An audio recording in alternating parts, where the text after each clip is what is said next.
Welcome, fellow Stardust. Are you ready for a scare? I see you've come back for more. If you're new here, buckle up, and thank you for joining me today. My name is DeRay, aka Rainbow Fright, lover of all things dark, creepy, and weird. Today's film review will be on psychological thriller 1408.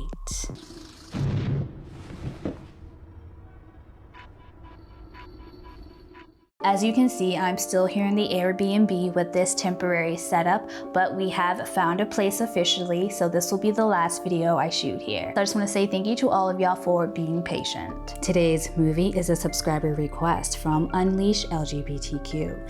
They have been a huge supporter of my channel, and currently they are organizing an annual brand marketing event that is set to launch in May of 2022. Check out their website for more detailed information. And thank you, Unleash LGBTQ, for your submission. This is another one of my favorite films, so let's get into it. So we've got another Stephen King adaptation. This short story is the 12th story in his book Everything's Eventual that was published in 2002. It's a collection of 11 short stories and 3 novellas. This particular short story was first included in his book called On Writing, which Stephen King wrote to show new and/or aspiring writers how the writing process works, highlighting the fact that stories can drastically change from one draft to the next. So he included the beginning of this story in the appendix of that book, but he loved it so much that he went ahead and made it into a full short story. The film is directed by Mikael Hafstrom, and it stars John Cusack and Samuel Jackson, who we only see for about 20 minutes of the film, but he has one of the most important roles in the film, if not the most important. Here's a quick summary, and as usual, there will be some spoilers. Mike Enslin is a paranormal debunker. As a writer, he visits different supposed haunted locations and then writes about his experiences. While writing his latest book, he decides to stay a night at the Dolphin Hotel in New York City. The hotel manager, Gerald Olin, tries to convince Mike to stay in another room.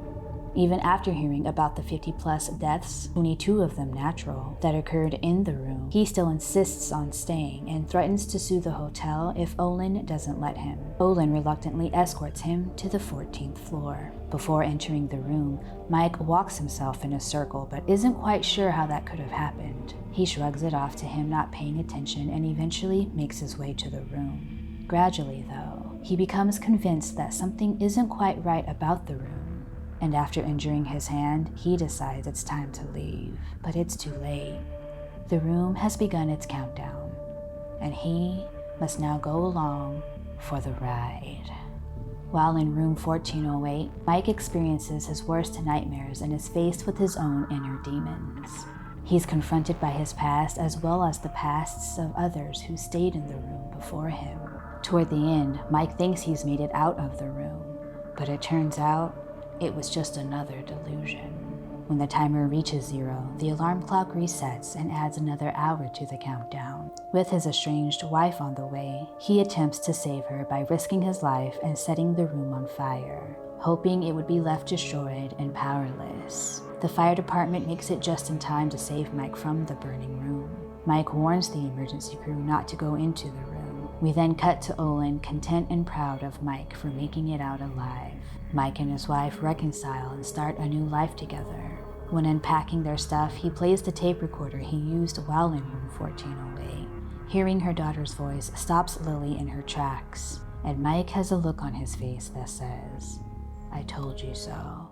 Now, this is the theatrical ending. There are in total 3 different endings. The director's cut is a more sad ending, and in that one, Mike does die in the fire, and then he's buried in the plot next to Katie that he sees in his visions while in the room. At the funeral, Olin shows up with a box of Mike's belongings that were recovered in the fire, but Lily is so distraught that she refuses to take the box. So when Olin gets in the car, he plays the tape recorder and he can hear Lily Lily's voice. And while this is happening, he gets a fleeting glimpse of a burnt up, crispy John Cusack. And I actually saw this ending first, and I do like it more. Happy endings are all good, but I do enjoy bleak ones as well. The third ending is most like how it is in the short story. In that one, he also lives, but he's alone and he's kind of suffering through PTSD. He removes all phones from the house and he shuts the blinds when it's sundown because the color of the sunset reminds him of the color of the fire in the room. And the reason why the ending was reshot was because test audiences said that it was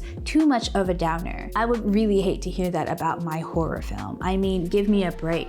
It's a horror film. The DVD and Blu-ray have different endings, and if you stream it on a platform, it's anybody's guess as to which ending you're gonna get. I just watched it on Amazon Prime and got the theatrical ending, the more happy ending. Anyway, I'm just glad Samuel L. Jackson made it into this film. I think he and John Cusack really worked well off of one another. They were also great together in Cell, another Stephen King adaptation. Olin was supposed to be a short Englishman with a bit of a belly, but when Bob Weinstein was talking to Quentin Tarantino about his new project, Quentin threw out Samuel Jackson's name. And you all know how much Quentin loves his Sam Jack. I think having Jackson instead of a small, feeble man made for a better struggle between he and Mike. We have two fairly large men standing their ground, with Olin only backing down because he is threatened with legal action. His fear of the room as a big, strong, and somewhat scary looking man instills a fear in us as the audience, making us fear for Mike's fate even more. And when he gets to the room, it takes a little bit less than we thought it would to convince him that the room is in fact evil. He first notices the chocolates, then he notices that the toilet paper was fixed just seconds after he used it, and then he also uses the black light, which shows all the blood on the walls and floors and just everywhere from the previous victims who stayed in the room. While waiting for the repairman, he notices that the painting of the ship has now shifted. It's at this time that we know that reality has now sunk in for Mike. This crooked camera angle represents Mike's confusion over the occurrences that have just happened, and then he begins to think that maybe there's something wrong with this room. When he physically starts to experience things is when he throws his hands up in the air. Temporarily losing his hearing and hurting his hand badly is enough to make him call it quits. But of course, he can't just walk out. He must first deal with his past trauma that he clearly hasn't resolved or sorted through. We learned that his young daughter recently passed away, maybe due to cancer or something similar, and he hasn't seen his wife since. He has a strained, maybe abusive relationship with his father, and he clearly has a drinking problem. At one point, he even pours the liquor Olin gave him all over himself at the peak of the room's attack, committing one of the cardinal sins, gluttony. Mike has a line where he refers to being in one of the rings of hell in Dante's Inferno, which gets you thinking about the 9 circles of hell. If the circle of hell isn't represented by an attack by the room, then it's represented through Mike's actions. First, there's limbo, where he's just going through the motions, a bit numb to everything around him, unable to enjoy anything or be upset by anything. Next is lust. We don't find out who Lily is till much later in the film. But it's interesting how he's surrounded by women in the first act. It's almost weird that he takes no interest in anyone around him, especially since he's not wearing a wedding ring. But he did almost watch a porno in 1408, so has he just fallen so far into a funk that even women don't excite him anymore? Then gluttony, which is represented by the indoor thunderstorm. Next, we have greed. Mike took Olin's bottle of liquor, knowing Olin's one condition on accepting it was to not stay in the room. Mike accepts the liquor, but stays in the room anyway. Next are anger, heresy, and violence. The more angry he gets, the worse his perceived situation in the room becomes. A good example of this is one of my favorite scenes when he hears the baby crying on the other side of the wall. The more he bangs on the wall and demands attention, the more the baby's cry sounds distorted and ends up sounding not human at all. Heresy is possibly symbolized by him turning his back on something that he once believed in before his daughter's death. the paranormal. Violence is represented by the ghost of the killer that's in the room that attempts to kill Mike. Lastly, there is fraud and treachery. After his daughter's death, he turned his back on God and any hope of there being an afterlife. And when it comes to treachery, we learn that he basically abandoned his wife when his daughter died a year ago. So while being punished for his sins, he's also going through the 5 stages of grief.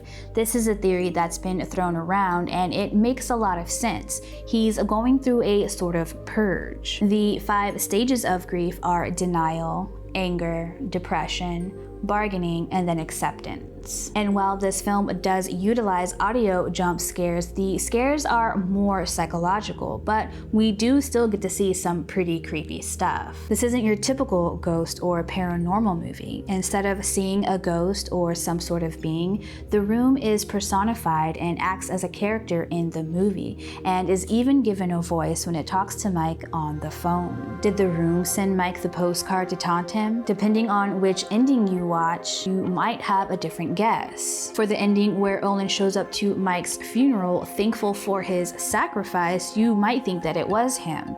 But for the ending where he lives, it's kind of hard to say. For both endings, for me, I don't think it was Olin, but I don't have a guess as to who else it could have been other than the room itself. However, the bottle of liquor that Olin gives to Mike is called Les 57 Décès, which translates to 57 deaths. 56 deaths have occurred in 1408, so this would foreshadow Mike's death, him being the 57th victim. Olin tries to use this to bribe him to stay out of the room, but maybe he always knew that Mike would never say no matter what. And what are your thoughts? Who do you think sent Mike that invitation? There's a lot of CGI in this film, but there was also a lot going on set too. They actually had the room moving all around and dressed it up for all the various scenes. For the stormy ocean scene, they recreated the entire set at an underwater studio and used over 500 gallons of water for the effect. The underground studio was located in London, so there were 3 shooting locations: LA, New York, and London. The room's practical lights were actually designed to work with the camera department. Typically, practical lights don't light the character or the room, and extra lights have to be brought in. But for this unique film, they decided that using the lights to actually light the scene would help with the progression of this boring, plain room morphing into this ominous character. Here are a couple of my other favorite moments besides the baby crying through the wall. When his daughter turns to dust in his hands, my heart skipped a beat the first time I saw that. I was already feeling bad for him to have his daughter die a second time in his arms, and then poof, she turns to dust. That was just pure evil. And another moment is when he thinks that he's out of the room and he's at the post office. When the men start demolishing that room, that is just gut-wrenching.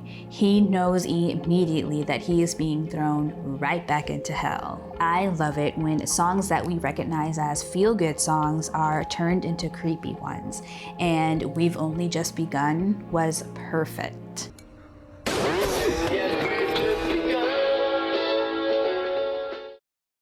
They do this well in Us with I Got 5 on it, and in Halloween 2 they use Mr. Sandman, and in The Autopsy of Jane Doe they use Open Up Your Heart. I can't think of any other films exactly like this one, but to get the same sense of dread and emotions, the number 23 and In the Tall Grass would be good comparisons. In the Tall Grass is another Stephen King adaptation. One thing that does bug me about the film is the focus on this cigarette throughout the entire thing. In the short story, his brother dies of lung cancer, so Mike quits smoking the day that he dies. But there's no real reason for him to quit in the film other than he wants to, but it doesn't really make much sense to put that much focus on it. The story of his brother is replaced with Katie, who also dies of an illness, but it isn't really explained what the sickness is, but it looks like it was something similar to cancer. We can maybe say that he quit smoking to maintain his health after her death, but that doesn't really click either because he's still very self-destructive in other ways. So this theme of 13 is heavy throughout the entire film. Here are just a few of the references that are made to the number 13. The digits in 1408 add up to 13. The room is on the 13th floor, and the first victim was in 1912, which also adds up to 13. 1408, a unique and truly horrifying film, earns 4.5 rainbow skulls.